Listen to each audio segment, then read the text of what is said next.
আসসালামু আলাইকুম। তো শীতের শুভেচ্ছা রইল সবাইকে। বন্ধুরা, এই যে আমি একটু পায়েস রান্না করছি।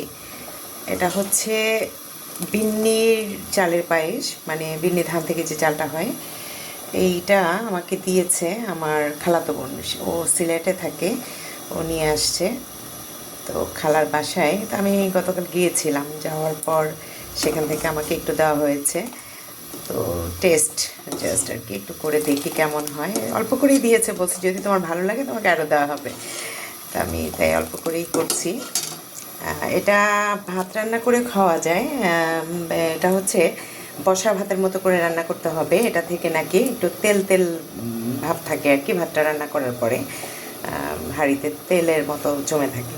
তো খুবই সুস্বাদু। ওইটা খেতে হয় হলো আপনার দুধ কলা দিয়ে, হ্যাঁ, সবরি কলা বা সাগর কলা যেটাই হোক আর কি, দুধ দিয়ে ওই ভাতটা খেলে খুব টেস্ট। এটা বললো আর কি আপু আমাকে। আর এটা আর হলো এই যে পায়েস রান্না করা যায়, পিঠাও হয়। তো আমি আসলে এত কিছু শুনেছি, খাইনি এখন ওইভাবে। তো আমাকে যেভাবে বলে দিয়েছে, আমার ঘরে ইনগ্রিডিয়েন্টসগুলো ছিল নারকেল আর দুধ জাল করে রাখা আছে। আর এখানে একটু দিয়ে দিচ্ছি যে মশলা, এটা হচ্ছে তেজপাতা এলাচ দিয়ে দিচ্ছি, লবণ দিয়ে একটু পানি দিয়ে সেদ্ধ বসিয়েছি আর কি। খেজুরের গুড় দিব। তো দিয়ে রান্না করে আপনাদেরকে দেখাচ্ছি যে কেমন হয়েছে রান্না করার পর। সে পর্যন্ত একটু অপেক্ষায় থাকুন আপনারা। আলহামদুলিল্লাহ, এই যে দেখেন পায়েস হয়ে গেল আমার, বিন্নির চালের পায়েস। তো আপনারা এরকম করে খাবেন।